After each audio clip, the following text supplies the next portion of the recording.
Dopo la mozione del Consiglio regionale Veneto a sostegno dell'attività dei donatori di sangue, l'Avis lancia un appello alla Giunta. Ribadiamo nuovamente il sostegno alla Giunta nella battaglia che sta facendo per l'uso degli specializzanti che dovrebbero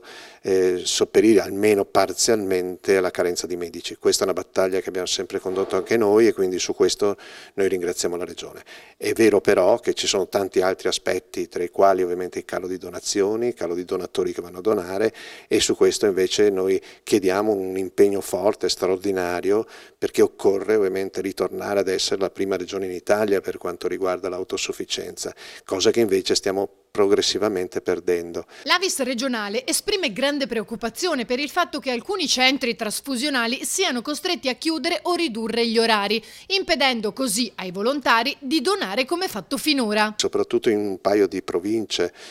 quindi sicuramente a Belluno la situazione è particolarmente grave perché donavano una volta all'anno nel 2019 e la Presidente ha denunciato che il rischio è che nel 2020 non ci sia la possibilità di donare almeno una volta all'anno e quindi perdiamo poi i donatori per sempre,